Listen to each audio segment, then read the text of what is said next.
Seja bem-vindo para mais um vídeo do canal Cometa Halley, que posta um vídeo aqui, lança quadro novo e desaparece. Pô, foi mal, galera, perdoa eu aqui. Gente, é por uma boa causa, tá? O tempo tá escasso, mas estamos aqui trazendo conteúdo, beleza? Segue lá no Instagram porque lá tô mais ativo, tá? Mas vai ter mais coisa por aqui, relaxa, relaxa. Estamos aqui hoje para falar novamente sobre outro conteúdo do novo quadro A Bíblia em um Filme. Que maravilha! Quadro mal estreou e já temos 2 vídeos. Nossa, fantástico! E hoje vamos falar sobre um filme que gerou muita polêmica no seu lançamento e questiona pessoas e quebra muitas cabeças até os dias de hoje. Afinal, como esquecer esse filme? Bom, você tendo assistido ou não, te convido a fazer uma grande reflexão sobre Mãe. Oxi, mas que filme é esse, doido? Como assim? Como assim? Filme Mãe? Que é isso? Partiu vinheta que depois eu te conto.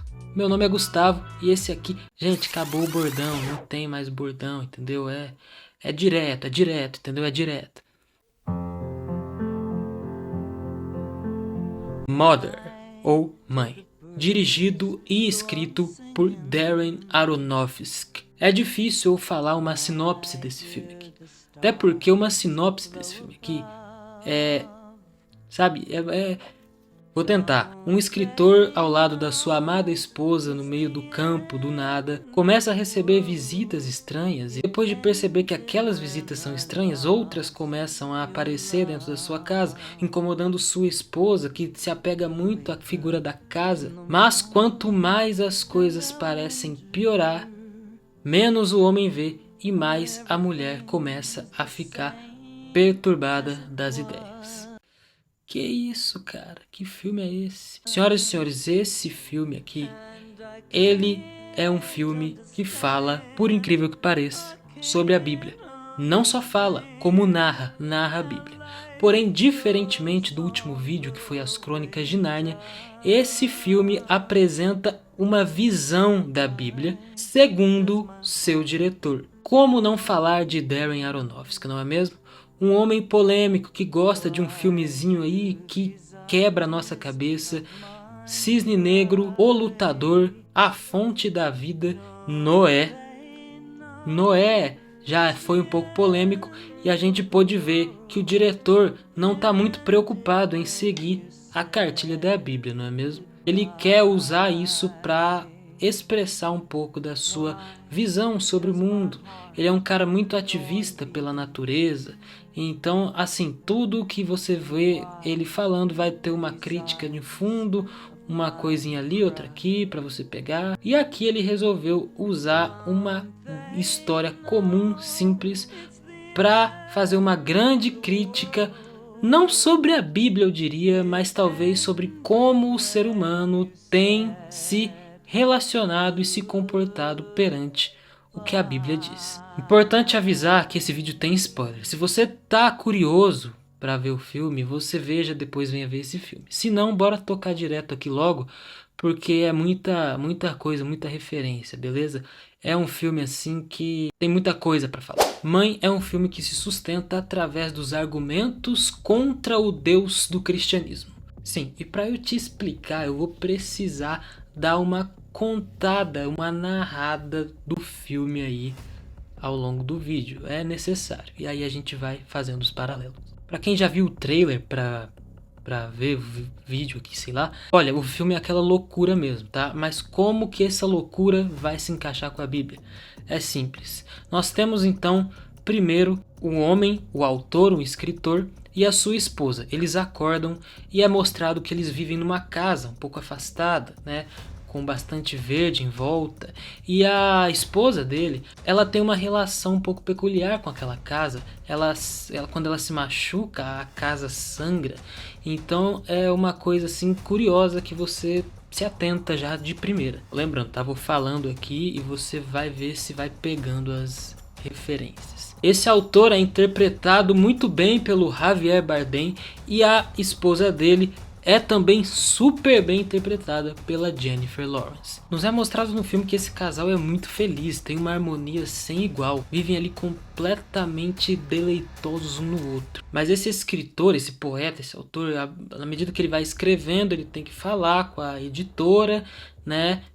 E a editora cobra ele pelos seus trabalhos, então ele fica querendo ali criar uma coisa nova, um bloqueio e tal, e ele, né, cria. Ele é um escritor. E num dia desse, todo mundo tranquilo lá, chega um cara, bate na porta, né? Entra lá um estranho, bate na porta e aí a Jennifer Lawrence abre a porta, ela e o marido recebem o rapaz, né? Que é interpretado pelo Ed Harris, e o Ed Harris entra lá na casa, e a partir do momento que o Ed Harris entra na casa, é estabelecido um ambiente muito bom ali com o escritor, né, com o Javier Bardem ali. Os dois começam a desenvolver um laço muito forte logo de cara. E assim, vai passando os dias, o cara não vai embora. E ele acaba meio que trocando assim a atenção que ele dava para sua esposa pelo rapaz que acabou de entrar na casa, entendeu? E ela começa a se incomodar muito com isso. Mas não bastando isso, entra a esposa desse rapaz. Chega uma mulher na casa, bate a porta lá, e aí ela se identifica como esposa do Ed Harris, né, que acabou de entrar. Essa que é interpretada pela Michelle Pfeiffer. Michelle Pfeiffer entra ali, e ali o escritor fica muito feliz com a presença dos dois, né? E os dois, o casal ali em si, eles também são um casal afetuoso, mas pelo que o filme nos mostra, eles gostam mais da pegação mesmo, sabe? Eles gostam de ficar, sabe, uma coisa constrangedora aí pela casa, tipo, nada a ver. Mas enfim, a mulher ali, né, a Jennifer Lawrence, nada assim satisfeita com a situação, começa a achar tudo aquilo muito estranho, e então ela começa a perguntar, a questionar: escuta, você não acha estranho eles aqui? E ele fala: não, eu gosto deles e tudo mais. Ué, mas cara, aqui é assim, é a nossa privacidade. Não, mas não tem problema, relaxa, não sei o que. E aí ela tenta abrir os olhos, né, do escritor, do Javier Bardem, pra que não tá certo aquilo, mas ele fala assim: não, tá tudo bem, cara, eu amo eles. Então, né, enfim. O escritor deixava esse casal novo de hóspedes, visitantes, andar pela casa inteira. Só que tinha um cômodo em específico onde ficava uma joia muito preciosa e valiosa para esse escritor. E lá nesse cômodo não era permitido entrar. Só que os dois são muito curiosos, né? E a mulher, ela principalmente abre ali a porta e vê aquela joia e fala: nossa, cara, que legal isso aqui. Pá, vai lá, pega a joia e pá, derruba e quebra tudo. Quebra toda a joia. Na hora ela vai lá chamar o marido lá e tudo mais. E aí ele vai lá e pega lá e pá, quebra mais, piora toda a situação, meu amigo. Vira um negócio. Quando o escritor ouve o barulho e vai ele e a mulher dele ver lá, o cara fica louco, fica maluco, fica pé da vida mesmo. E aí, num gesto muito de raiva, ele fala assim: olha, vocês dois saiam daqui imediatamente. Vazam. Eu não quero mais saber. Vocês quebraram a minha confiança e tudo mais. Algo do tipo, né? E ali ele meio que abraça a mulher, pede perdão pra ela e tudo mais. Só que logo em seguida corta pra uma cena muito curiosa. Os dois no quarto, aparentemente tendo relações sexuais. Opa, peraí, Gustavo, você não é um militante contra a cena de sexo em filmes? Como assim? Você vem falar de um filme aqui que tem cena de sexo? Rapaz, você é um hipócrita, fariseu. Calma, cidadão, calma. Por incrível que pareça, tem haters, tá, do Feg, que aqui vocês ainda não viram aí nos comentários, mas podem vasculhar nas redes sociais aí. Essas cenas aí, ao contrário das que eu falei já aqui no canal, não tem nada explícito. E é como eu falei, aparentemente mostra uma relação. Não tem nada explícito aqui. Porém, logo depois que eles aparentemente têm essa relação, uma coisa que não tinha nada a ver, não tinha clima para isso, acabaram de fazer lá, quebrar a joia do escritor e tudo mais. Chega um outro rapaz, né? Na verdade, dois rapazes ali, que são os filhos do casal. Então assim, chega os dois ali depois de uma relação, né, que são os filhos. E aí já começa, ué, mas espera aí, vocês tinham que ir embora, agora chega seus filhos. Ah, mas a gente tem que pegar e abrigar eles aqui. E aí os dois filhos lá começam a brigar por causa de uma herança. E aí um tenta pegar o outro, sei lá, chega um por trás na cabeça e pá, senta-lhe um pedaço de ferro na cabeça e acaba matando o cara dentro da casa. Meu, e aí logo depois disso acontece um velório, começa a chegar um monte de gente pro velório desse rapaz. E a Michelle Pfeiffer, que é a mãe desse menino que morreu, ela não consegue parar de chorar e tudo mais. E ali o pai também se sente culpado. E uma coisa curiosa é que o sangue desse rapaz aí não sai do chão, não sai do chão. Não, ele não consegue, não dá pra limpar aquele sangue. Meu, tá na cara do que eu tô falando aqui, né? Acabamos de ver a história da criação do homem até a morte de Abel. No momento que o Caim mata Abel aqui no filme, ele começa a ficar olhando pra mulher, sabe? Do escritor, falando assim que, nossa, como você é bela e não sei o que, e aquele sangue lá. Então, assim, o que a gente entende ali é que nós temos o escritor, que é Deus, nós temos uma mulher que é a sua criação, a sua natureza. E essa mulher começa a ficar extremamente incomodada depois das chegadas de Adão e Eva, dos seus filhos, e quanto mais vai chegando gente, pior fica o relacionamento dela com o escritor. E aí, depois disso, fica uma coisa insustentável. Nós vemos ali que o sangue de Abel não sai do chão. E é muito legal porque tem um versículo na Bíblia que fala: o sangue de Abel é a consequência de todas as maldades que nós presenciamos no mundo até agora e tudo mais. Então isso aqui também é registrado nesse filme. E durante esse velório tem uma pia na casa, uma pia ali, e aí o pessoal começa a chegar e sentar na pia. E aí a mulher fala assim, a Jennifer ela fala assim, não pode sentar na pia, sai daí. E os caras olham assim, olham pra ela e sentam mesmo assim, tipo. E aí depois de tanto esse povo sentar e a pia cair, quebrar, começa, sei lá, vazar encanamento e tudo mais, meu amigo. Entra uma enchente de água, lógico, né? Na casa, a casa começa a se inundar e varre todas aquelas pessoas para fora da casa. Tudo para fora da casa. E aí, meu amigo, depois disso, vem lá o escritor abraçar a esposa de novo.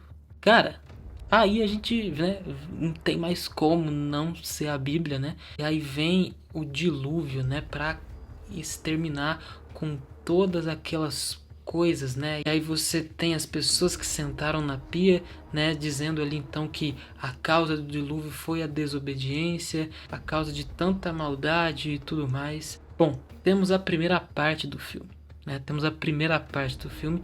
Já poderia ser considerado uma loucura, porque assim, para quem não entende que esse filme é uma analogia bíblica, segundo o diretor, vai olhar aquilo de forma literal e pensar, meu, o que eu tô vendo aqui nesse momento? E em momentos eu fiquei assim, né, até a hora que eu entendi aquilo lá, falei, pô, meio bizarro isso daqui e tal. É importante falar que o Darren Aronofsky é um excelente diretor, ele tem um domínio de câmera absurdo, ele constrói um suspense como ninguém, uma tensão psicológica surreal, que faz com que o filme ele tenha assim um suspense maravilhoso que você tem vontade de acompanhar, mesmo que você não entenda bolhufas do que está acontecendo. Bom, depois desse período de tempo, o homem e a sua esposa se reconectam, se reconciliam, volta a reinar a paz, né?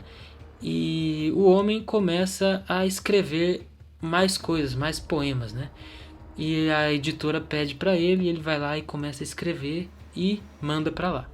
Só que quando ele manda esse texto para a editora, a editora gosta, publica, e quando ela publica, as pessoas começam a aparecer de novo, tá? E aparecer querendo ver o escritor, falando que ele foi a melhor coisa que aconteceu, que aquelas palavras eram maravilhosas para o coração. E aqui nós podemos entender, né, que depois de um período de tempo agora a escrita do Novo Testamento, e é o Novo Testamento, né, com a mensagem ali do Messias, que é a mensagem que é onde você encontra as palavras de consolo, né, na Bíblia e tudo mais. De uma maneira geral, fala sobre o amor de Jesus, né? O amor de Deus, o sacrifício e tudo mais. E aí você vê pessoas emocionadas, só que começa a entrar gente, e as pessoas querem ver. E aí o escritor, a mulher fala assim, mas espera aí, essa gente, ele falou, não, eu preciso vê-los, eu preciso entregar para eles, me entregar para eles, eu preciso que eles me vejam, eu preciso que eles me exaltem e tudo mais, tipo. E aí as pessoas começam a exaltá-lo e não sei o que, e começam a adorar ali os textos dele. E aí começa a vir uma apoteose assim, cara, um negócio assim bizarro, cara. É o momento de melhor direção do filme, plano sequência, né? A casa vai virando uma Babilônia sem fim. E aí você começa a ver as maiores tipos de perversões e tudo mais. Tem ali símbolos de tragédias que aconteceram, inclusive, né? Como duas pessoas gêmeas morrendo ali através de ataques, né? Você tem ali quedas de impérios também narradas através de símbolos que o filme coloca. E aí quem já pegou referência sobre o que o filme está querendo dizer, aproveita esses easter eggs todos, né? E a casa sucumbindo e tudo mais. É o momento que se descobre que a mulher está grávida, a Jennifer Lawrence está grávida. E aí, quando fica sabendo que tá grávida, o escritor já vai lá e fala, vou ter um filho. Todo mundo, nós queremos seu filho. E aí, quando ela tem esse bebê, ela não quer dar ele pro escritor, fala, não, você vai entregar para esse povo que tá aí. Ele fala, eu preciso entregar. Não, você não vai entregar. Aí ela fica com o bebê ali e tal.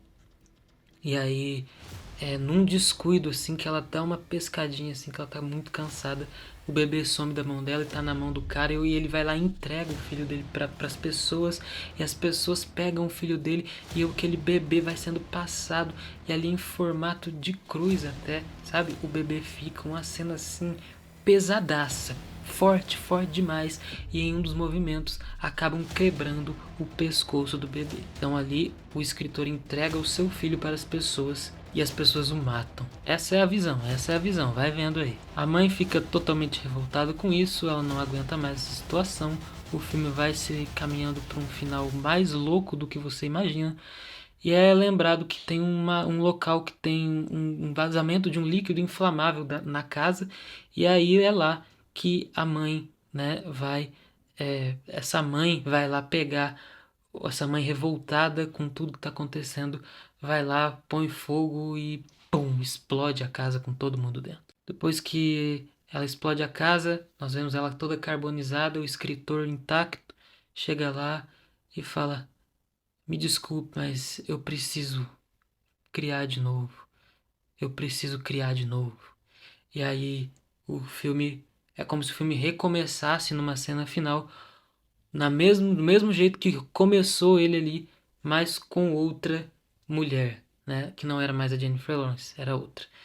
Então, Darren Aronofsky nos coloca na tela um Deus que precisa que as pessoas o adorem, que ele necessita de fama ou necessita de preces, necessita para ser Deus que as pessoas o clamem, o chamem, e que caso dê errado, como se Deus errasse, ele simplesmente no estalar de dedos vai lá e cria tudo de novo, até porque ele é Deus. O Darren Aronofsky também quer colocar um discurso de que a tal criação, né, que é representada pela Jennifer Lawrence, a natureza, ela é totalmente desrespeitada pelos seres humanos e ninguém tá nem aí. Então ele quer colocar essa visão também de que a natureza está sendo destruída e que tá todo mundo pouco se lixando, e que o extremismo religioso está acabando com o mundo, e que nós estamos vendo Deus da maneira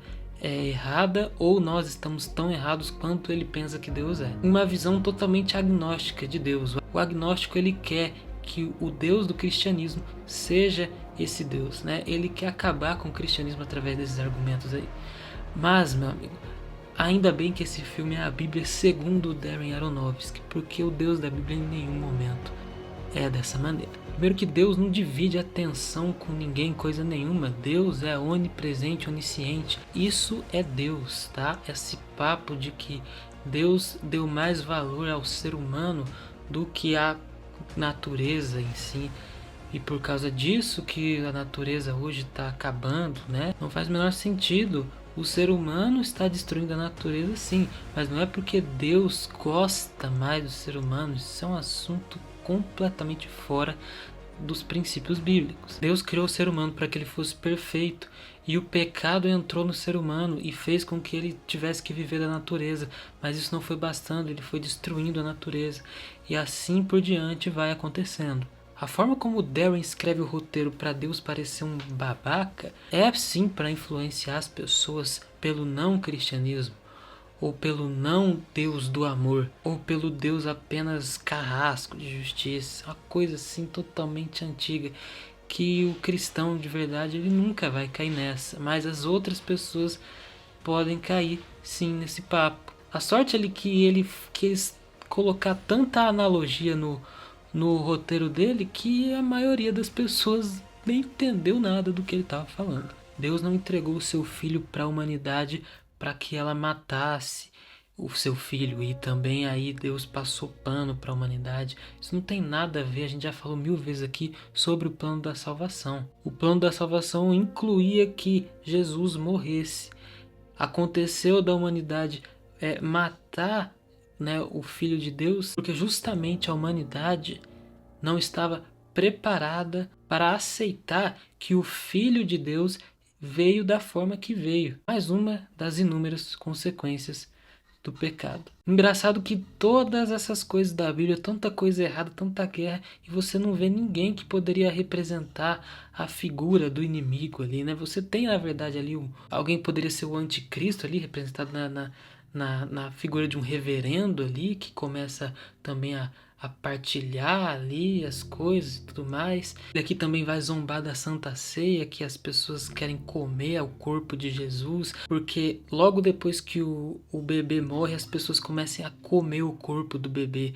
E também uma coisa que, como eu falei, uma cena pesada, também ignorando totalmente o fato simbólico que foi prescrito na Bíblia sobre o corpo de Cristo. Então, meus amigos, ainda bem que esse filme aqui é a Bíblia segundo um homem, Darren Aronofsky, que pelo visto nem leu sequer a Bíblia direito e não estava aberto a receber realmente o Espírito Santo para ele ler a Bíblia da maneira e interpretar a Bíblia da maneira correta. E por isso que a gente tem que ter cuidado na hora que a gente for ler a Bíblia e dar nossas opiniões através dela, porque nós temos que pedir a bênção, a unção do Espírito Santo antes de abrir a palavra de Deus, para que ninguém saia falando asneira por aí, para que ninguém comece a perverter a palavra de Deus por aí. A palavra de Deus não foi feita para ser usada dessa forma não, Sr. Darren Aronofsky. Isso é blasfêmia. Então aqui tudo bem, você tem uma base de fãs do diretor e tudo mais, ok. E nós estamos aqui explicando por que essa visão está totalmente errada. Mas essa é o contrário da pregação do real evangelho. Infelizmente hoje muitas pessoas acham que Deus é dessa forma. Mas tá aí eu e você para a gente mostrar que Deus é um Deus de amor. Deus não é aquele que enviou o filho dele para as pessoas matarem. Deus amou o mundo de tal maneira que enviou o seu único filho para que todo aquele que nele crê não pereça, mas tenha vida eterna. Sim, ele amou muito o homem, mas as consequências dos atos dos homens, elas são reais até hoje. Mas a misericórdia de Deus está por aí. A gente precisa agarrar ela e pedir perdão pelos nossos pecados. Que você tenha a real noção do que é a Bíblia e o poder que ela pode causar na vida das pessoas. E que você possa levar o real sentido da Bíblia para as pessoas de maneira verdadeira, sem expressar a sua opinião. Porque vamos lá, né? Eu acho que... Você achando ou não, a palavra de Deus é e sempre será eterna e não muda. Valeu, pessoal. Esse vídeo aqui ficou longo mesmo, tá? Tô nem aí. Muita referência, muita coisinha nesse filme, muito detalhe. E se eu esqueci de falar alguma coisa, você está totalmente livre para comentar aqui embaixo, sem querer apontar dedo. Pô, você não falou, não sei o que, não precisa. Você pode colocar que eu esqueci, sou homem, sou humano, não tem essa não. Coloca aí mesmo, tá? Coloca aí e a gente tem uma discussão legal, sadia nos comentários, valeu? Não deixe de acompanhar a gente no Instagram e se inscreva no canal para não perder nenhum vídeo. Deixa teu like, compartilha. Tamo junto, tenha uma semana, um dia, uma noite, sei lá, abençoadaça. Que Deus esteja com você. Tamo junto, família. Fé.